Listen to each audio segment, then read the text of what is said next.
Alright, good day mga ka-rides. So papunta tayo ngayong Surigao City. So dito tayo dadaan sa legendary highway ng 90. Ito yung tinatawag nilang KM90 Road. Ito yung pinaka malapit na access pag papunta tayong Surigao City. Medyo lessen yung oras natin pag galing tayong Tandag City. Ito yung tinatawag nilang 90 Road. So magtatagalog muna tayo ngayon for today's video. Kaya para maintindihan ng mga followers natin from Luzon. So ipapakita natin sa inyo ngayon yung itsura ng tinatawag nilang zigzag road ng Surigao, ng Caraga region. Ito yung tinatawag na 90 highway. So ito yung pinaka niya, starting point. So paakyat na tayo.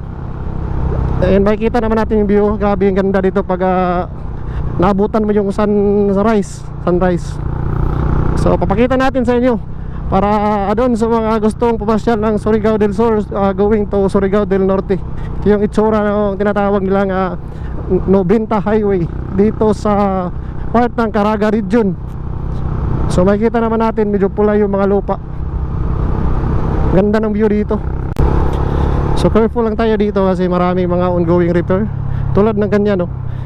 Merong landslide yan eh. Yan, landslide. So talagang pag dito tayo dumaan is doble ingat tayo. Kasi may tendency na takaw disgrasya kasi nga walang mga yung barrier yung sa pinakagilid ng kalsada. Puro liko-liko yung kalsada dito. Makikita naman natin, di ba? So dito tayo sa may down part na area. Dito naman yung sa taas. So doble ingat tayo dito pag dito tayo dumaan, especially pag mga nasa gabi na, no? Kasi wala ditong mga street lights. So talagang careful tayo dito. Lalo na sa mga baguhan, yung mga hindi talaga taga dito, yung mga dumadaan lang. Marami kasi ditong part na puro paliko-liko tulad nito. Tapos merong ginagawang kalsada. So pag hindi ka dito magdoble ingat, may tendency na abutan ka ng disgrasya. Kasi maraming kalsada tulad ng ito, ongoing repair. So akyat tayo. Let's go.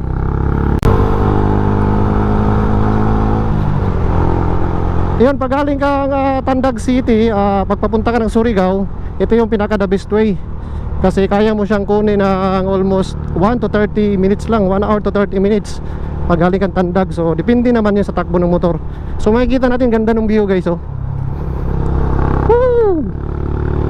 So para sa mga tropa natin dyan na gustong dumaan dito, especially sa mga taga Luzon, Visayas, Mindanao na hindi pa nakadaan dito, pwede nyo subukan, ganda ng daan dito.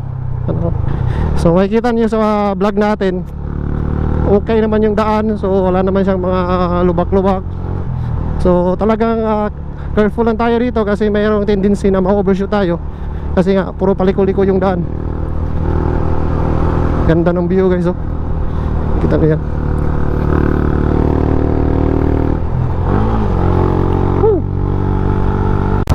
Yung daan na yan sa taas, pupuntahan natin yan. Nasa baba pa tayo na part. So dadaan tayo dito, paliko-liko. Grabe bangkingan dito. Akyat tayo hanggang dun sa pinakataas. So pupuntahan natin ngayon yung pinaka-boundary ng Surigao del Sur and Surigao del Norte na boundary point nila. So ito yung pinaka-access na kalsada. Ito yung 90. So ito ay famous na, lalo na sa larangan ng mga endurance dito sa Caraga region. Kasi nga ito yung laging dinadaanan ng mga riders. Kasi dito only banking. Nakikita nyo naman natin sa daan, no? So abot tayo dito, guys. Punta tayo doon, no, sa pinakataas. Ayun.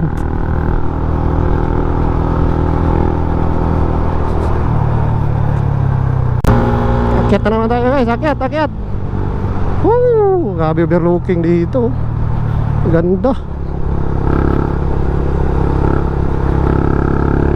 So malapit na tayo sa may boundary. Itong dinadaanan natin is part pa to ng Surigao del Sur. So puntahan natin yung pinaka-boundary nila ng Surigao del Norte. So pagdating natin dito, guys, mayroon ditong checkpoint. Talagang safe yung mga dumadaan dito kasi maraming mga checkpoint, no?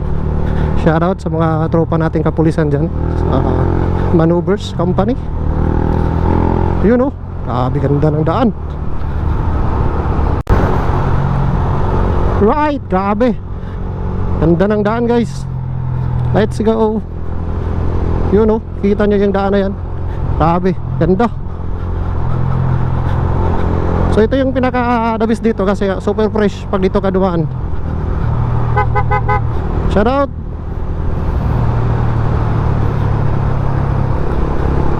Yun, kita nyo naman yung mga ano, bundok ng Surigao.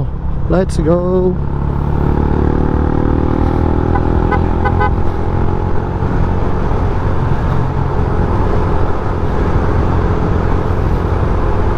So pag Surigao City tayo, talagang kailangan natin dumaan dito. Kasi nga, ito yung pinaka mabilis na daan pag papuntang Surigao City. Pag doon ka kasi sa Butuan, papuntang Butuan, pag nagbayugan ka, sobrang layo doon. So pag uwi ka ng Tandag, meron naman yung checkpoint dito. Surigao Provincial Mobile Force Company. So dito, slow down tayo. Let's go.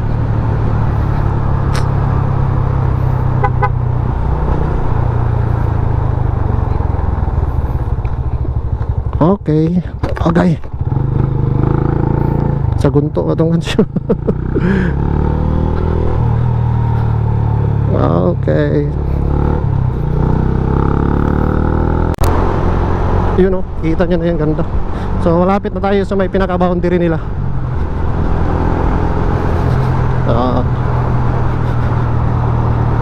So tingnan nyo na lang yung daanan natin pag gusto yung dumaan dito.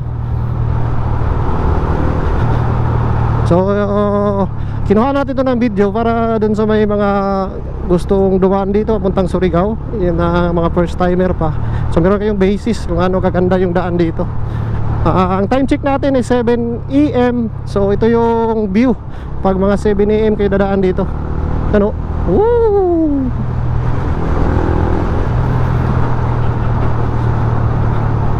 So dito na tayo sa pinaka boundary guys ng Surigao del Norte.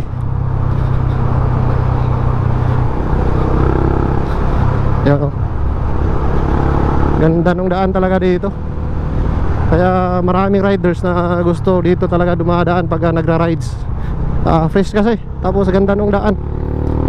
Tapos wala masyadong dumadaan. So ito yung pinaka boundary ng Surigao del Norte at Surigao del Sur. So ito yung part na yan. So makita naman natin, you are entering Claver. So Surigao del Norte na to dito guys. Let's go.